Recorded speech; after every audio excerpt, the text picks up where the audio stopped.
Turning now to the conflict in the Middle East, where the fighting between the U.S. and Iran is showing no signs of letting up this morning. U.S. forces unleashed another night of strikes targeting multiple locations inside Iran, aiming to degrade Tehran's ability to threaten commercial shipping in the Strait of Hormuz. Iran has retaliated, saying it fired missiles and drones targeting Bahrain, Jordan, and Kuwait. Tehran is also vowing to ramp up attacks on infrastructure in the Gulf region if President Trump follows through on his threat. For more on this, we're joined by CBS News senior national security correspondent Charlie D'Agata, who's joining us live from London. Charlie, what do we know about the latest round of fighting and what the possibilities, such as they may exist, for an off-ramp? Hey, Vlad, you talk about an off-ramp. It's more of what the military calls an escalation ladder. When both sides seem to be climbing it at pace. Iran is now threatening to crush regional infrastructure if the United States continues its large-scale attacks on Iran. And that would be a return to the full-scale war, when Iran successfully targeted, by the way, America's allies in the Gulf.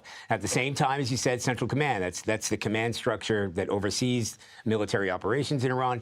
In that last wave of strikes, it was certainly the longest. It lasted 7 hours.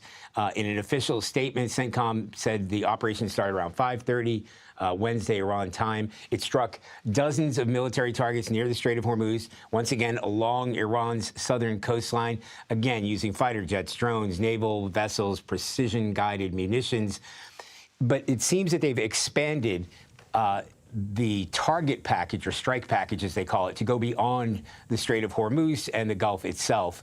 But they're saying that this is in order to degrade Iran's capability to strike vessels in the Strait of Hormuz. And CENTCOM also announced that they had disabled a ship that was headed to that region that did not have the correct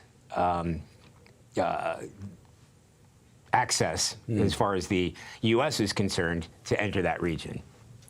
Charlie, obviously, that's everything that's going on in Iran. We do know that CBS News has learned that the Pentagon is considering plans for new military action closer to home. Can you break that down for us?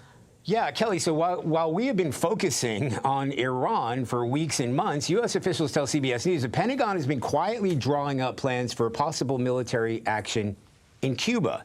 And the range of options include an Army-led assault that would be spearheaded by thousands of soldiers from 101st Airborne Division. That is a unit or a division that specializes in ground assaults.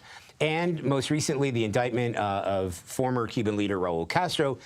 That's kind of raised speculation that the military may be planning a snatch and grab, similar to the operation that resulted in the capture of Venezuelan leader Nicolas Maduro back in January. So any operation in the near future would be a challenge, to say the least, because most of the U.S. military's most valuable assets anyway, including aircraft carriers, they're already engaged in a conflict in the Middle East. And you remember that before the capture of Maduro, there was a considerable military buildup in the Caribbean.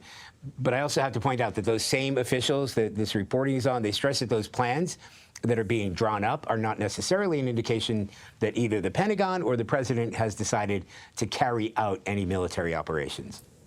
All right, Charlie D'Agata for us. Thank you, Charlie. Appreciate it.